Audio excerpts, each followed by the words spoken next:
dua seruan dengan suara yang nyaring. Dan itu datang dari salib itu sendiri, di mana Sang Karya Agung tergantung di atas kayu salib.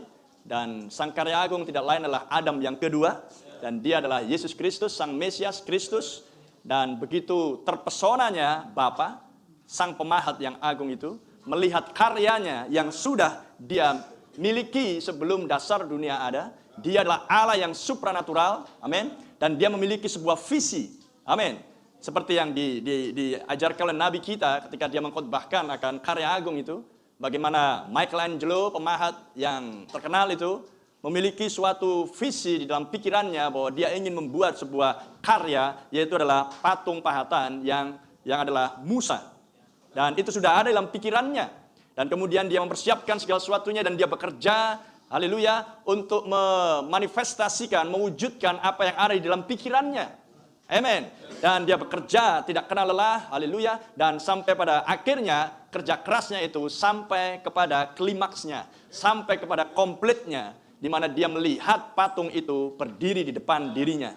Dia melihat apa yang selama ini ada dalam pikirannya. Amin. Apa yang menjadi visinya sekarang menjadi wujud patung.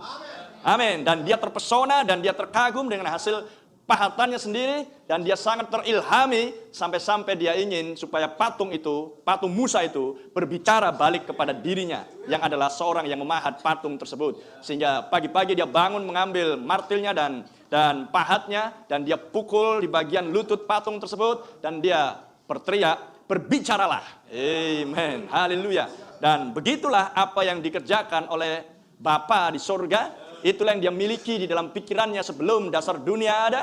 Bahwa dia harus memiliki, amin, bagian dari dirinya yang termanifestasi di bumi. Karena dialah Allah yang tinggal di sorga. Bagian dirinya harus ada di bumi, namun yang harus sama dengan dirinya. Amin. Yang harus sama dengan dirinya. Terpujilah nama Tuhan. Haleluya. Dan ketika hal itu termanifestasi, terrealisasi selama 4.000 tahun dia melakukan pekerjaan pemahatan tersebut, sampailah pada akhirnya dia memiliki apa yang dia inginkan. Allah yang supranatural masuk ke dalam visi. Amin.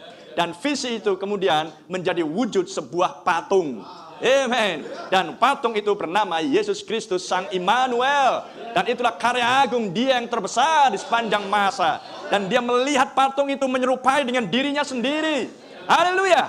Amen. Dia sudah melihat patung-patungnya yang lain dari mulai Adam. Adam juga adalah karya agungnya yang pertama. Adam adalah anak Allah yang pertama. Amin. Dan Adam diciptakan segambar dan serupa dengan dirinya. Haleluya. Tetapi Anda melihat Adam sendirian, maka kemudian tidak baik kalau dia sendirian. Maka dia pukul Adam yang pertama. Amin. Dia melakukan operasi bedah yang pertama. Dia ambil dari lambung yang dibedah salah satu tulang rusuknya Adam dan menjadikan perempuan itu yang segambar dengan Adam. Amin. Haleluya. Sehingga Adam mengatakan, tulang dari tulangku dan daging dari dagingku, hidup dari hidupku. Haleluya. Sehingga Anda melihat bahwa Adam yang pertama di Taman Eden itu pun dipukul oleh Allah. Karena dialah karya agung. Amin. Tetapi Tuhan mengendaki sesuatu yang lebih besar daripada Adam. Haleluya. Dan siapa yang lebih besar daripada ciptaan selain pencipta sendiri? Dan siapa yang lebih besar dari Adam selain Adam yang kedua? Karena Adam yang kedua ini harus ada di bumi. Amin. Harus ada di bumi lagi. Tetapi perempuan itu gagal untuk menghasilkan Yesus Kristus tersebut. Maka Tuhan harus bekerja melalui Abraham. Dan berlangsung selama sekian ribu tahun lamanya. Maka sampailah tiba waktunya tiba. Bahwa dia memiliki akan anaknya yang tunggal. Yang serupa benar dengan dirinya. Sehingga pada waktu anaknya dibawa ke gunung pengubahan. Transfigurasi di Matius 17. Amin. Maka Bapa yang di surga, awan turun. Dan dari awan dia berkata, inilah anakku yang kukasihi, dengarkanlah dia. Haleluya. Amen. Dia sudah melihat Adam, dia sudah melihat Abraham, dia sudah melihat Musa, dia melihat Elia, dia melihat para nabi dan semuanya. Amin. Mereka juga adalah anak-anak Allah. Tapi tapi mereka memiliki cacat, mereka punya goresan. Amin. Mereka belum sempurna seperti Allah sepenuhnya sempurna di atas sempurna. Amin. Abraham punya goresan, yang semuanya punya goresan. Amin. Dan tapi ketika sang anak ini tampil, anak tunggal Bapa, tidak ada goresan sama sekali. Sempurna sepenuhnya. Haleluya. Bahkan Yusuf yang adalah gambaran Kristus, gambaran kesempurnaan, pun tetap ada goresan. Amin. Tetapi ketika anaknya tampil, bahkan musuhnya sendiri berkata, tidak ada kesalahan apapun yang bisa kutemukan dari dirinya. Haleluya. Dia adalah permulaan dari ciptaan Allah. Sehingga ketika yang lebih besar dari Salomo, dari Daud, dari Musa tampil sekarang, dan dia adalah anak tunggal Bapa, bukan seorang anak Allah, tapi anak Allah itu sendiri, yang serupa dan segambar dengan Bapanya, Sang Pemahat Agung itu sendiri.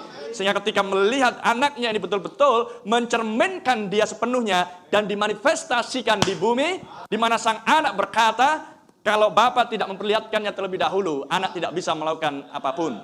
Dan makananku ialah melakukan kehendak Bapa. Makananku ialah menyelesaikan pekerjaan Dia yang mengutus aku.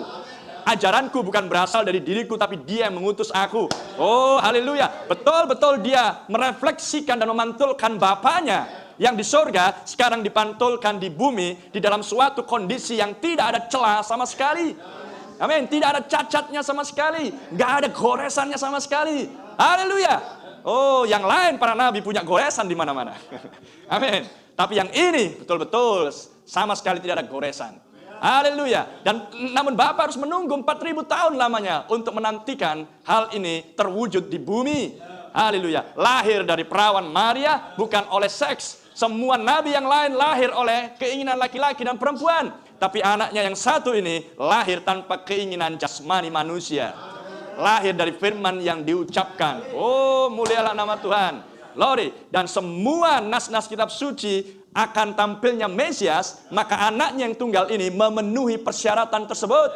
Dia memenuhi persyaratan untuk menjadi penebus kaum kerabat. Dia memenuhi persyaratan untuk memegang penghakiman yang tertinggi. Amin. Dialah penebus, dialah sang hakim, dialah juga yang nantinya akan tampil sebagai pembalas dendam. Haleluya. Untuk mencurahkan murkanya Allah. Oh, sungguh di dalam Yesus Kristus kesempurnaan Allah yang sepenuhnya. Amin. Sehingga dia bisa berkata, hendaklah kamu sempurna sama seperti Bapakku yang di surga sempurna. Amin. Ikutilah teladanku, ikutilah contohku, kata Yesus kepada kita semuanya. Dan kalau dia mengatakan, jadilah sempurna seperti Bapakku di surga sempurna, maka dengan kata lain, dia di bumi pun sempurna. Tiada cacat, tiada celah. Apakah ada orang yang bisa mengatakan bahwa di dalam Yesus perkataan, pemikiran, tindakannya ada cacatnya, ada celahnya? Tidak ada jari yang bisa menuding untuk dia. Amen. Haleluya. Dan itulah pahatan Bapaknya sendiri.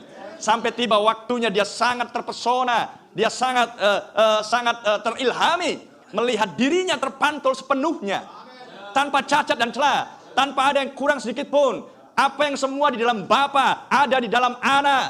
Haleluya. Dan Bapa melihat kesempurnaan dirinya terpantul di bumi melalui Yesus Kristus Sang Mesias. Sampai dia terilhami. Dan pada suatu hari dia membawa anaknya untuk sampai ke Gunung Golgota, Gunung Tengkorak, disalibkan di sana. Itulah bagaimana Bapa sangat terpesona dan terilhami melihat patung pahatannya ini.